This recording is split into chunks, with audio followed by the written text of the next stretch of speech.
Kursumuzun ilk günü olduğu münasebetiyle şu anda 97 tane öğrencimiz kayıt yaptırmış.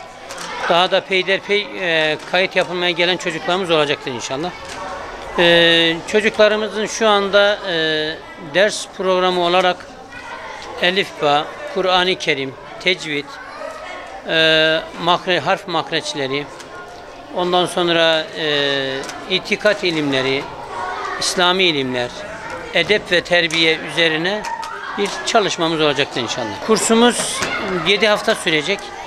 7 hafta içerisinde sabah saat 9, öğle 12'ye kadar derslerimiz blok olarak camimizde çocuklarımıza ders vereceğiz, yardımcı olacağız inşallah. Her yıl olduğu üzere bizim camimizde özellikle okul sonrası, yani okuldan çıktıktan sonra, ikindiden sonra camimize çocukları alıyoruz tekrar. O çocukların yıl sonuna kadar, yani devamlı olarak burada öğrendiklerini icra etmek babında, ibadet olsun, namaz konusunda olsun, namazlarına devam ettiriyoruz. Çocukları Kur'an-ı Kerimlerini ve fıkhi ilimlerini de vererek çocukların biz yıl boyunca takip altında ve çocuklarla devamlı irtibat halinde oluyoruz. Hayır, bu 2. yılım oldu. Elifba'yı biliyorum, Kur'an'a geçmiştim. Biz Kur'an'a geçerken çeşitli etkinlikler yaptık. Çok eğlendik. Kur'an'a geçmek istiyorum. Zaten geçerken eğlenerek geçiyoruz. Bir de Kur'an'a geçenlere hediye de veriyorlardı. Şu anda çok mutluyum Kur'an kursuna geldiğim için. Futbol, basketbol, yüzme, dondurma yemeye gitmiştik bir ara, piknik yapmıştık. Hedefim evet, Kur'an'a geçmek istiyorum. Namazı da kılıyorum ama daha güzel kılmak istiyorum. 4-5 vakitinde. Abdest alıyorum.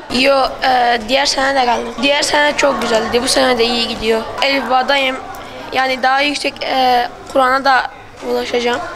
Allah'ın izniyle. Hedefim Kur'an'ı hatmetmek, hafız olmak. Çabalıyorum, çalışıyorum. Kur'an'ı hatmetmek için Kur'an'a daha çok çalışıyorum. Hocamız sayesinde daha yüksek bir dereceye gitmemizi diliyorum. Arkadaşlarım da diyor, tabii onlar da istiyor da hocanın sayesinde okumak istiyorlar onlar da. 7. sınıfım, 13 yaşındayım. Ben buraya Kur'an-ı Kerim'i öğrenmeye geldim. Her yıl her zaman geliyoruz. Burada çeşitli etkinliklerimiz oluyor. Peygamber Efendimiz'in şeylerini öğreniyoruz. Onun güzel ahlaklarını öğreniyoruz.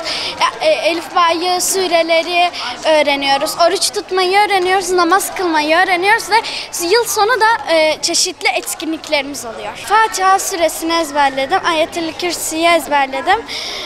Sonra Nas suresini ezberledim. Yok, ben buraya 2 yıl boyunca geldim yani. Geçen yıldan beri gelmiştim. Biz Peygamber Efendimizin hakkında, onun güzel ahlaklarını öğrendik.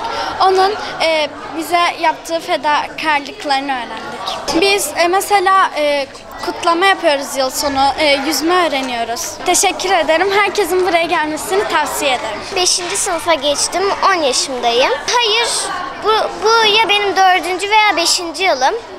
Bu kursa gelişim, camiye gelişimin.